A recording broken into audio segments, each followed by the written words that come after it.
النهارده هفرز معاكم السلق. اقول لكم ازاي بنفرزه. انا المره اللي فاتت عملت لكم فيديو كان للقلقاس، ووريتكم السلق لما كنت مفرزاه في الفريزر.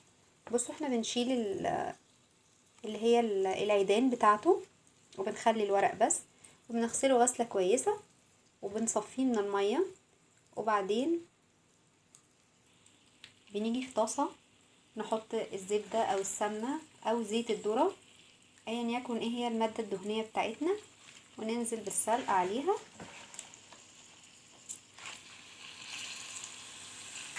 وبنقعد طبعا نقلب فيه لحد ما المية كلها تبدأ ان هي تنشف او تتبخر، وتبدأ السلق بتاعنا يبدأ يعني يدبل شوية. احنا طبعا مش هنعمله زي مرحلة السوا اللي هي النهائية، لان احنا طبعا هنخليه فروزن، وبعد كده نبقى نعمله واحنا بنعمل القلقاس. يعني دي مش الطريقة الأخيرة ليه.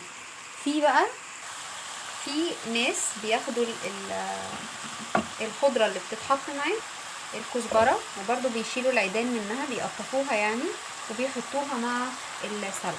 لا، انا بشيل دي، ولما باجي اعمل السلق خلاص عشان اعمل الخضار بتاعي، بقوم واخده الخضره بتاعتي، وابدا ان انا احطها فريش، اللي هي دي ما بحطهاش خالص، وبعملها فروزن. تمام.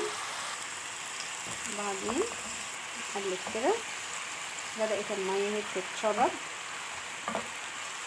والسمنه بدات تخلي الخضره بتاعتي تبدا ان هي تدبل. احنا عايزينها نص يعني تسويه كده، وهي دي المرحله اللي انا عايزه اوصل لها. انا بفرز السلق بالشكل ده.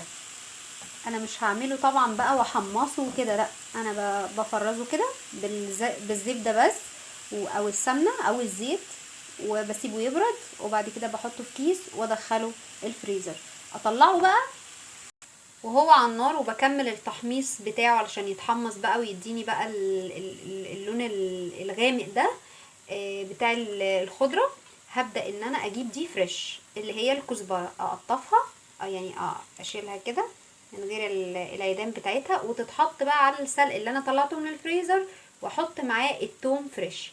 في ناس بتحط كل الحاجات دي وتعمل نفس اللي انا عملته، بس كل الخطوات على بعض وتطلع، واثناء الاكل تحطها، ولا بتحط توم فريش ولا الكلام ده. طبعا بيبقى طعمها باين ان الاكله فيها حاجه غريبه، لكن لما بتعمليها بالطريقه دي بتبقى كانها فريش بالظبط، لانك بتحطي الكزبره تبقي لسه جايباها خضره، وبتبداي ان انت تشيلي العيدان وتحطيها على السلق، وبتبداي تنزلي بالثوم. انا هنا مش هحط توم ولا حطيت اي حاجه خالص، انا كده هستناها تبرد واحطها في كيس وتدخل الفريزر، وكده هتبقى يعني طعمها جميل جدا. اتمنى تجربوا طريقتي في تفريز السلق بالطريقه دي، هتفرق معاكم جدا، وهتسهل عليكم وتنجز معاكم في الوقت، وفي نفس الوقت هيبقى طعمها كانها بالظبط لسه شاريه الخضره وعاملاها فريش. استنوني في وصفه جديده، متنسوش تعملوا لي لايك وسبسكرايب عشان يوصل لكم كل جديد. باي باي.